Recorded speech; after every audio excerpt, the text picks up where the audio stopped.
Сега во однос на телевизијата и новите медиуми, колку мислиш дека има потенцијал да се врати публиката на телевизија или треба да правиме платформи кај што ќе биде on demand? Зашто вие го имате, ти стоиш и не знам колку луѓето знаат зад Глеј МК, си еден од коосновачите. Беше битно Глеј да се појави прв на пазарот. И да, и после сега колку Глеј скоро 2 години, можем да кажем дека ние сме за, кога кажем ние, мислам себе, кои сме еден од партнерите во Глеј.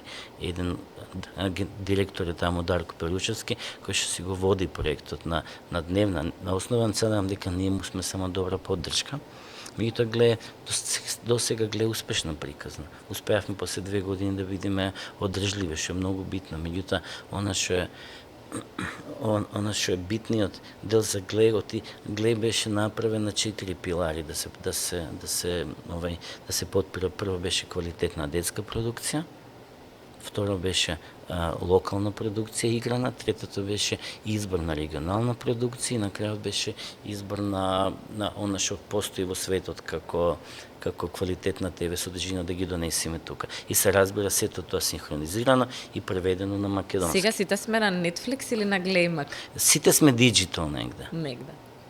На некој за жал најмалку сме на она што се вика класична телевизија или правиот одговор е, ако разговараме на демографски или целни групи кои што нас не интересира, она што е класична телевизија 55+, што ние го знаеме.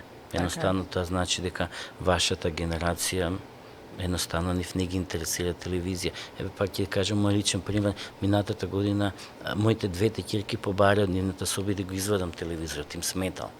Разбирате? Така да, окей, тој беше кеф од нивни, го направивме. Или пример лани кога беше Евровизија, малата ќерка вика како се пушта обична телевизија, како тоа да го направиме. Разбирате? Едноставно, меѓутоа она што е битно се вика искуство на користење на медиумите.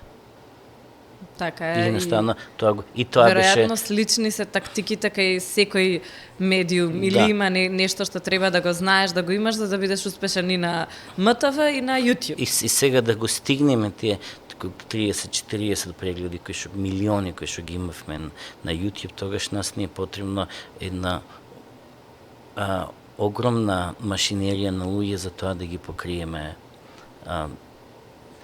публиките кај што ни треба. Се уште многу се гледа контент, се уште многу луѓето се пред екран пред себе, меѓутоа екранот сега веќе не е телевизор, туку е лаптоп, телефон, и на телефон или на телевизија се пушташ YouTube.